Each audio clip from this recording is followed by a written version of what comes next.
Meu Pai, se é possível, afastai de mim este cálice. Simão, dorme. Não pudeste vigiar 1 hora só comigo? Mestre, eu fui salvo. Que vieste? Você traz seu mestre com um beijo e entrega ao filho do homem? Vamos, prenda! Queremos que explique a esta assembleia a natureza dos seus ensinamentos.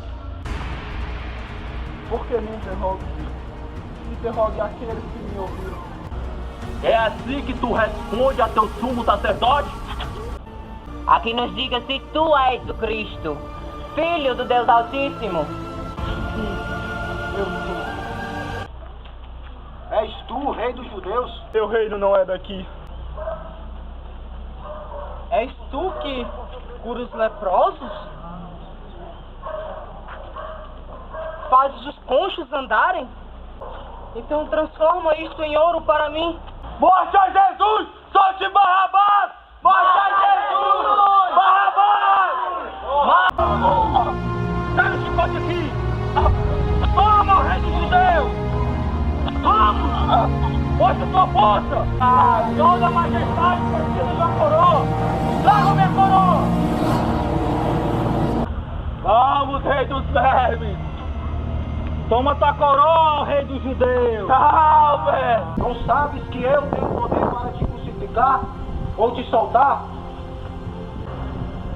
Pois aquele que me entregou em tuas mãos é muito mais culpado. É chegar.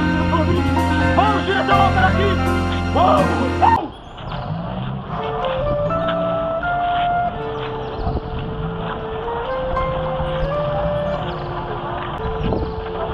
Fizeram o Salvador do mundo!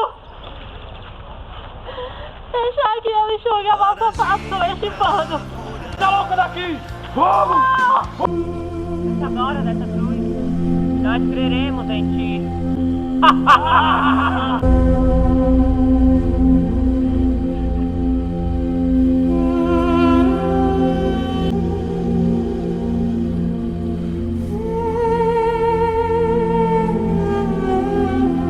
Tenho sede.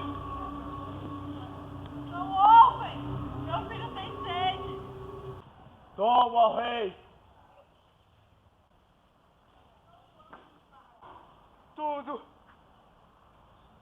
está consumado. Pai, em tuas mãos entrego o meu espírito.